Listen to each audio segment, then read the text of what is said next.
அதாவது முதல்ல let us hope positively. நாம் மாற்றப்படாது என்ற நம்பிக்கையோடு இருப்போம். எந்த கட்டத்திலும் இவர்களுக்கு தூக்கு தண்டனை நிறைவேற்றப்படாது என்பதில் உறுதியாக இருக்கிறேன். ஆக ஒருபுறம் நீதிமன்றத்திலே நம்முடைய நடவடிக்கைகள் மேற்கொண்டிருக்கிறோம். ஆக உச்ச நீதிமன்றத்திலே புல்லர் வழக்கோடு, பஞ்சாபை சேர்ந்த அந்த புல்லர் வழக்கோடு இதையும் சேர்த்திருக்க வேண்டும் என்று ஒரு அன்னைக்கு சொல்லுகிறார். அது வேறு வழக்கு, இது வேறு வழக்கு. அது ஃபேக்ட்ஸ் ஆஃப் தி கேஸ் வேற, அது வேற. அது நம்ம வழக்கறிஞர் ஜெத்மலானி மிக அருமையாக எடுத்து சொல்லி இருக்கிறார். எனவே 19ஆம் தேதி விசாரணையின் போது இந்த வழக்கு மாற்றப்படாமல் சென்னையிலேயே நீடிப்பதற்கு வாய்ப்பு இருக்குது. என்னன்னா சென்னையில இப்ப நீதிமன்ற வளாகத்துல கடுமையான கட்டுப்பாடுகள் போட்டு எல்லாரும் போக முடியாது, பாஸ் ஆயிட்டு தான் போகணும். அதனால அதை கவர்மெண்ட் தமிழ்நாடு அரசுல இருந்து உச்ச நீதிமன்றத்துல தெரிவிச்சிருவாங்க. கூட்டம் கூட கூடாது. அன்றைக்கு கூட்டம் அப்படி இருந்து அமைதியா தான் நடந்தது. ஏனென்றால் நரேந்திர மோடி குஜராத் முதலமைச்சர் மீது உள்ள வழக்குல சுப்ரீம் கோர்ட் ஆதரவாக தீர்ப்பு சொன்னப்ப சுப்ரீம் கோர்ட் பூரா பட்டாசு வெடிச்சானே, அப்ப வழக்கு வெளிநாட்டுல விசாரிப்பாங்களா? இதை கேட்க போறோம். சுப்ரீம் கோர்ட்ல பட்டாசு வெடிச்சாங்கல்ல நரேந்திர மோடி வழக்குல, அப்ப வழக்கு டெல்லியிலே விசாரிக்காம வெளிநாட்டில் விசாரிப்பாங்களா? ஆகவே இந்த வாதம் எடுபடாது. தமிழ்நாடு அரசு அமைதியாக நீதி விசாரணை நடைபெறும் என்று அறிக்கை கொடுத்துவிடும். ஆகையினாலே வழக்கு மாற்றப்படாது என்று நான் நம்புகிறேன். எனவே நீதிமன்றத்தில் இந்த 3 பேர் உயிர் காப்பாற்றப்படும் என்று நம்புகிறேன். எண்ணற்ற முன்னுதாரணங்கள் இருக்கின்றன. எனவே ஒரு பக்கம் இது, இன்னொரு பக்கத்தில் அரசுக்கு அதிகாரம் இருக்கு, அவங்க ரத்து பண்ணி முடிவெடுக்கலாம். எனவே இந்த சந்தர்ப்பத்தில் இந்த 3 பேர் உயிரை 3 பேருக்கு எக்காரணத்தை தூக்கு தண்டனை நிறைவேற்றப்பட மாட்டாது என்ற நம்பிக்கையோடு இருக்கிறேன். ஆகவே அந்த விதத்தில் 3 உயிர் காப்பாற்றப்படும். அது மட்டுமல்ல, இப்ப இதனால என்ன ஆயிடுச்சுன்னா, இந்திய அரசு 87 செய்த துரோகங்கள்லாம் இப்ப நாங்க வெளியில தெருவா பேசுறோம். ஏனென்றால் அதைத்தான் இந்த 91 ஸ்ரீபெரும்புதூர் படுகொலை சம்பவத்தை சொல்லி தமிழகத்தில் எழுகின்ற தமிழீழ ஆதரவு கொந்தளிப்பை மடைமாற்றி போட்டு விடலாம் என்ற நோக்கத்தில் தான் இந்த மரண தண்டனை நிறைவேற்ற வேண்டும் என்று இந்த ஐக்கிய காங்கிரஸ் தலைமையிலான அரசு இந்த முடிவெடுத்திருக்கிறது என்று என்னுடைய கருத்து நான் குற்றச்சாட்டா வச்சுட்டு இருக்கிறேன்.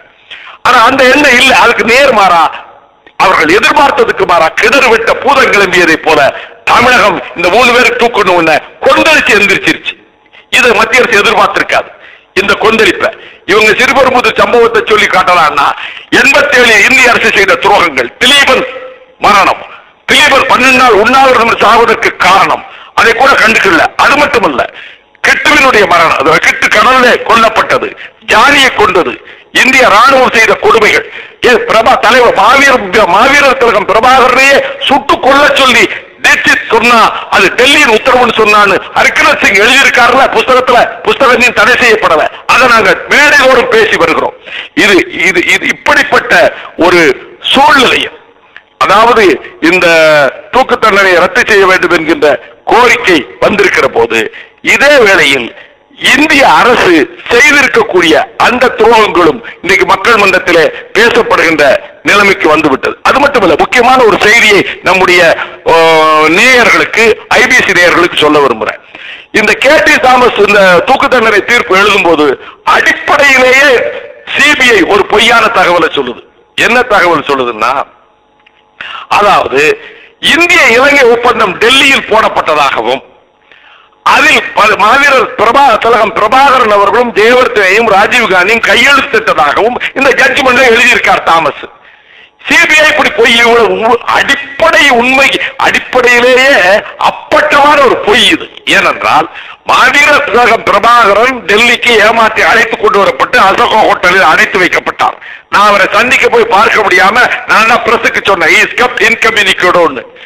அதுக்கு பிறகு அவர் வச்சுட்டு ராஜீவ்காந்தி போய் கொழும்புல போய் கையெழுத்து போட்டார், யாரோட ஜெயவர்தனோட.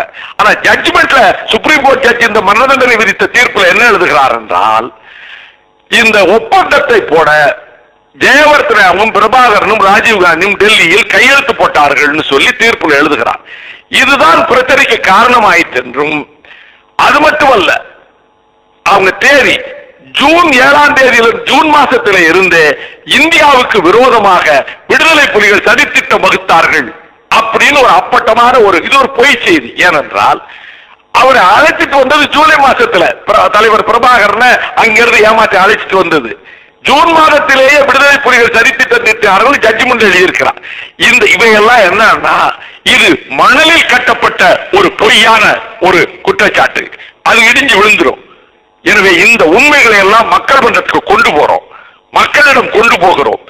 இதன் மூலமாக தமிழகம் எங்கும் தமிழர்கள் உள்ளத்தில் தமிழ் ஈழத்துக்கு ஆதரவும், இந்திய அரசு அப்பொழுது செய்த துரோகங்களும் இப்பொழுது தமிழீழத்துக்கு எதிராக யாரும் பேச தயாரான. முந்தி புலிகளுக்கு ஆதரவா யாரும் பேச மாட்டாங்க, இப்ப புலிகளை எதிர்த்து யாருங்க பேச முடியாது. மக்களுடைய உள்ளவு அப்படியே மாறிடுச்சு. இதை நான் வெளிநாடுகளில் உள்ள தமிழர்களுக்கு தெரிவிக்க விரும்புகிறேன், தமிழீழ சொந்தங்களுக்கு சொல்ல விரும்புகிறேன். அதுவும் குறிப்பா இளைஞர்கள், இணையதளத்தை வலைதளத்தை பயன்படுத்துகிற, இன்டர்நெட்டை பயன்படுத்துகிற இளைஞர்கள், அரசியல் கட்சியில் இல்லாத இளைஞர்கள் முழுக்க முழுக்க இன்றைக்கு தமிழீழ ஆதரவாளர்கள் ஆகிவிட்டார்கள். அது ஒரு பெரிய அலையடிக்கிற மாதிரி வந்துகிட்டு இருக்கு. அது மட்டும் இல்ல, நான் லட்சக்கணக்கான குறுந்தட்டுகளை தயாரிச்சு விநியோகிச்சிருக்கேன். ஆங்கிலத்தில் தயாரித்த குறுந்தட்டுகள் 139 நாடுகளின் தூதரகங்களில் நான் கொண்டு போய் சேர்த்திருக்கிறோம். எங்க எம்பி மூலம் ஆங்கிலத்தில் தயாரிச்சது. பல நாடுகளின் தூதர்கள் எங்களுக்கு கடிதம் எழுதியிருக்கிறாங்க. எங்க அரசு இதை உங்கள் சிடிய டிவிடி கேசட்டை பரிசீலனை பண்ணிக்கிட்டு இருக்கு. The genocide of Eelam, Tamil hearts bleed. இதுதான் நான் தயாரித்த குறுந்தட்டினுடைய தலைப்பு. I have titled like that. இப்பொழுது இந்த மாதிரியான வேலையில தமிழ்நாட்டில் கோடிக்கணக்கான பெண்கள், தாய்மார்கள், மக்கள் ரொம்ப கொந்தளிச்சு போயிருக்காங்க. அது சேனல் போருடைய காட்சிகள் இது வெளிவந்ததுனால இசைப்பிரியாவினுடைய கொடூரமான அந்த கற்பழித்து கொல்லப்பட்டதும், அது மட்டுமல்ல 8 தமிழர்கள் அம்மனமாக இழுத்துச் செல்லப்பட்டு கொல்லப்பட்டதும், இதெல்லாம் கொடுமையிலும் கொடுமை. அது மட்டுமல்ல, கொட்டபய ராஜபக்சே தமிழ்வாணி ஞானகுமார பற்றி attractive Tamil without getting raped அக்கிரமமான இது மாதிரி அகம்பாவத்தில் எவனும் பேச முடியாது. இவையெல்லாம் தமிழர்கள் மத்தியில் கொந்தளிப்பை இளைஞர்கள் உள்ளத்திலே ஒரு புயல் வீசிக் கொண்டிருக்கிறது, எரிமலை கனந்து கொண்டிருக்கிறது. இது உலக நாடுகளில் இருக்கக்கூடிய தமிழர்கள் தாய் தமிழகம் தன் உணர்வு இல்லைன்னு நினைச்சாங்க. முத்துக்குமார் உள்ளிட்ட 17 பேர் இங்கே தீக்குளித்தார்கள், செங்கொடி தீக்குளித்து முடிந்தார். ஆகவே உணர்வு கலந்து கொண்டிருக்கிறது தமிழீழத்துக்கு ஆதரவாக. அது தமிழீழத்துக்கு ஒரு வாக்கெடுப்பு நடத்தப்பட்டு சுதந்திர தமிழீழ மலருங்கிறதுல எத்தனையோ லட்சம் பேர் இறந்த பிறகுதான் தெற்கு சூடான் புதிய நாடாக உதயமாயிற்று. லண்டன் மக்கள், லண்டனில் இருக்கக்கூடிய தமிழ் மக்கள் ராஜபக்சேவை அடிச்சு விரட்டி அடிச்சாங்க. அந்த கொட்டும் பணியில் பல்லாயிரக்கணக்கிலே தமிழ் மக்கள் லண்டன் நகரத்து தெருக்களிலே திரண்டார்கள். அவர்களுக்கு தமிழ் இனமே கடமைப்பட்டிருக்கிறது. லண்டனிலே உள்ள தமிழர்களுக்கு, புலம்பெயர்ந்த தமிழீழ மக்களுக்கு நம்பிக்கையோடு இருங்கள். இந்த 3 விதிக்கப்பட்ட தூக்கு தண்டனை ஒரு காலம் நிறைவேற்றப்படாது. அந்த மரண கயிறு அறுத்து எரியப்படும். தாய் தமிழகத்திலேயும் நல்ல உணர்வு பொங்கி வருகிறது. புலம்பெயர்ந்த தமிழர்களே, எல்லோரும் ஒன்றாக ஒரே குறிக்கோள் சுதந்திர தமிழீழம், அதற்கு பொது வாக்கெடுப்பு. புலம்பெயர்ந்த நாடுகளில் வெளிநாடுகளில் உள்ள தமிழர்கள், அங்கங்க ஈழத்தமிழர்கள் வாக்கெடுப்பு பங்கெடுக்கிற modality should be worked out. இது நிச்சயமா நடக்கும். அதுதான் நம்முடைய இலக்கு. அந்த இலக்கை நோக்கி செல்வோம். அதுதான் தமிழர்கள், ஈழத் தமிழர்கள் சிந்திய ரத்தம், அவர்கள் அர்ப்பணித்த உயிர்கள் ஒருபோது வீண் போகாது. மாவீரர் திலகம் கட்டி எழுப்பிய, அவர் உருவாக்கிய அந்த தமிழீழம், அந்த தமிழீழ அரசு மலரத்தான் போகிறது. அதில் எல்லளவும் எவருக்கும் சந்தேகம் வேண்டாம். அதை இயக்கும் சக்தி தான் மாவீரர் திலகம் பிரபாகரன் என்பதையும் இந்த நேரத்தில் ஐபிசி நேயர்களுக்கு நான் தாயகத்திலே, தமிழகத்திலே இருந்து நான் தெரிவிக்க விரும்புகிறேன். நம்பிக்கையோடு இருப்போம், நல்லதையே நினைப்போம். நமக்கு 3 உயிரும் காப்பாற்றப்படும், தமிழ் ஈழமும் மலரும். உங்கள் நம்பிக்கை வெற்றி பெற வேண்டும் என்ற இந்த நேரத்தில் நாங்களும் உங்களோடு சேர்ந்து வணங்குகிறோம், வாழ்த்துகிறோம். அதே போல தமிழீழ விடுதலைக்காக, தமிழினத்தின் விடுதலைக்காக அயராது குரல் கொடுத்து வரும் உங்களுடைய அளப்பரிய பங்களிப்பு தொடர்ந்தும் எமது இனத்திற்கு தேவை என்ற வேண்டுதலையும் இந்த சந்தர்ப்பத்தில் உங்கள் முன்வைத்து, நள்ளிரவு நேரத்திலும் சிரமம் பாராது எங்களோடு இந்த கருத்துக்களை நேர்களோடு பகிர்ந்து கொண்டமைக்காக அனைத்துலக ஒலிபரப்பு கூட்டத்தாபனம் ஐபிசி தமிழ் சார்பாக உங்களுக்கு எங்களுடைய மனமார்ந்த நன்றிகளையும் வாழ்த்துக்களையும் தெரிவித்துக் கொள்கிறோம். ஒரே ஒரு வினாடி, நீங்க எவ்வளவு கஷ்டப்படுறீங்க, உங்க மக்கள் எவ்வளவு கஷ்டப்படுறாங்க, எத்தனை லட்சம் மக்கள் பட்டினியால, பசியினால காயப்பட்டு உயிர்தியோ. இது இந்த ராத்திரியில எனக்கு எந்த சிரமமும் இல்லை. எந்த வேளையில கூப்பிட்டாலும், எந்த நேரமும் என்னுடைய குரல் தமிழ் ஈழத்துக்கு ஒலிக்கும். என்னுடைய எல்லா முயற்சிகளும் தமிழீழ மலர்வது என் கண்ணாலே என் வாழ்நாள பார்க்கணுங்கிற ஒரே ஏக்கத்திலும் துடிப்பிலும் இருக்கிறேன். எப்ப நீங்க அழைங்க, நான் பேசுறேன். நன்றி மதிப்புக்குரிய வாய்க்கு அவர்களே. உங்களுடைய ஆவா நிறைவேற வேண்டும், விரைவில் ஈடேற வேண்டும் என்ற அந்த நம்பிக்கையோடு நான் பிரச்சாரத்தில் இருந்தேன். அது தேர்தல் பிரச்சாரத்தில், உள்ளாட்சி தேர்தல் முடிச்சுட்டு தான் வந்தேன். நான் அதனால நம்ம தமிழீழ உறவுகளோட என் உணர்வுகளை தெரிவிக்க நீங்க கொடுத்த வாய்ப்புக்கு ஐபிசி நிறுவனத்துக்கு தான் நான் நன்றி சொல்லணும். நன்றி, நன்றி, வணக்கம்.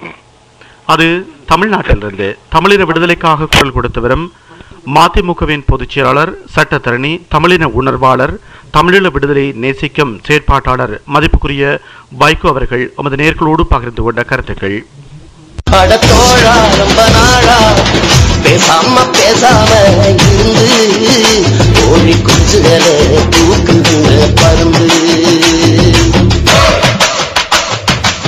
நிறைவு பெற்றது எழிப்பு.